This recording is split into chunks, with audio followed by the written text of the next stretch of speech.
পয়লা August খসড়া তালিকা প্রকাশের দিন। প্রায় এক মাস ধরে যে সমীক্ষা চলল বিহারে, এটা যেন তারই ফলাফল। কত নাম বাদ যাবে, কোনো নাম আদৌ জুড়বে কিনা, সেই সংখ্যার একটা খেলা চলছে। আপাতত ভাবে সম্ভাবনার ওপরেই টিকে ছিল তা। তবে মঙ্গলবার সেই সংখ্যার সম্ভাবনা নিয়ে একটি নিশ্চিত ইঙ্গিত দিয়েছে নির্বাচন কমিশন। তারা জানিয়েছে, খসড়া ভোটার তালিকা থেকে মুছে দেওয়া হবে 52 লক্ষ ভোটারের নাম। প্রায় 1 লক্ষ বুথ লেভেল অফিসার ও 1.5 লক্ষেরও অধিক বুথ লেভেল এজেন্টরা গোটা বিহার জুড়ে 7,68 লক্ষ ভোটারের তথ্য তুলে এনেছে। সেই মোট সংখ্যা থেকেই আপাতত ভাবে বাদ দিয়ে দেওয়া হবে এই 52 লক্ষ ভোটারের নাম। নির্বাচন কমিশন তাদের প্রকাশিত নির্দেশিকায় জানিয়েছে, বাদ পড়তে চলা এই 52 লক্ষ ভোটারের মধ্যে 18,66,000 ভোটার মৃত, 26 লক্ষ স্থায়ীভাবে স্থানান্তরিত হয়েছেন, 7,50,000 ভোটারের নাম একের অধিক বুথে রেজিস্টার রয়েছে, বাকি 11,000 ভোটারের কোনো হদিশ নেই। চলতি বছরের অক্টোবর-নভেম্বরে বিহারের বিধানসভা নির্বাচন হওয়ার কথা। তার আগেই ভোটার তালিকার বিশেষ নিবিড় সমীক্ষা করতে গিয়ে আগেই বিতর্কের মুখে পড়েছে নির্বাচন কমিশন। তবে এই বাদের তালিকা যে এখানেই থেমে গেল এমনটা নয়।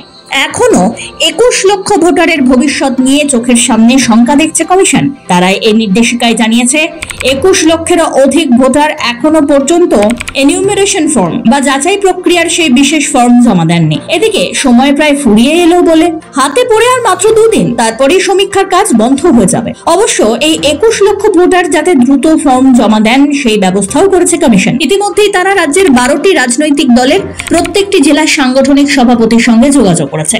তাদেরকে নির্দেশ দিয়েছে এই 21 লক্ষ ভোটারের সঙ্গে যোগাযোগ করতে, বাকিটা না হয় সময় বলবে। পাশাপাশি কমিশন এও জানিয়েছে, পয়লা অগস্ট যেই তালিকা প্রকাশিত হবে তাই চূড়ান্ত নয়। কেউ যদি তাতে নিজের নাম না পান কিংবা কোনো ভুল ভ্রান্তি দেখেন, তাহলে উদ্বেগের কোনো কারণ নেই। তাদের দাবি, পয়লা সেপ্টেম্বর পর্যন্ত সেই তালিকায় হওয়া ভুল ত্রুটির ভিত্তিতে সমস্ত অভিযোগ নেওয়া হবে এবং প্রমাণ সাপেক্ষে তা সংশোধনও করা হবে। বিহারে ভোটের আগে ভোটার তালিকার বিশেষ নিবিড় সমীক্ষা করতে গিয়ে আগেই বিতর্কের মুখে পড়েছে নির্বাচন কমিশন। তৃণমূল সুপ্রিমো মমতা বন্দ্যোপাধ্যায় সোমবার দলীয় সমাবেশে অভিযোগ তুলে বলেন, 40 লক্ষ ভোটারের নাম বাদ দেওয়া হচ্ছে পড়শি রাজ্যে। পশ্চিমবঙ্গেও বিধানসভা ভোটে একই কায়দায় কমিশন নাম বাদ দেওয়ার চেষ্টা করবে বলে অভিযোগ তুলেছেন তিনি। हम इलेक्शन कमीशन को चेयर को रेस्पेक्ट करते हैं, लेकिन जैसे बिहार में 40 लाखों का ज्यादा आदमी को नाम निकाल दिया और बंगाल में भी करने वाला है। अगर करेगा तो घेराव कर्मसूची करेंगे, पूरा घेराव होगा, पूरा आंदोलन होगा। हम नाम काटने नहीं देंगे, हम नाम डालने नहीं देंगे ডিটেনশন ক্যাম্প মে। তবে বিহার ভোটের তালিকায় নাম ছাঁটাইয়ের ক্ষেত্রে কমিশনের ঘোষণা মমতার দাবিকেও ছাপিয়ে গিয়েছে। কমিশন মঙ্গলবার জানিয়েছে, আগামী পয়লা অগস্ট যে খসড়া ভোটার তালিকা প্রকাশিত হবে, সকল যোগ্য ভোটারদের অন্তর্ভুক্ত করা হয়েছে তাতে। বিহারের ভোটার তালিকায় সংশোধন নিয়ে একাধিক মামলা দায়ের হয়েছে সুপ্রিম কোর্টে। চলতি মাসের দ্বিতীয় সপ্তাহ থেকে সেগুলি একত্রিত করে শুনানি শুরু হয়েছে, যার মধ্যে কিভাবে নির্বাচন কমিশন সংশোধিত ভোটার তালিকা প্রকাশ করতে পারে তা নিয়ে উঠছে প্রশ্ন। তবে এক্ষেত্রে সংবিধানের 324 নম্বর অনুচ্ছেদে উল্লিখিত ক্ষমতা এবং এখতিয়ারের উল্লেখ করে কমিশনের যুক্তি, গোটা প্রক্রিয়াটি একটি সুসংহত এবং সাংবিধানিক পদ্ধতিতে পরিচালিত হচ্ছে।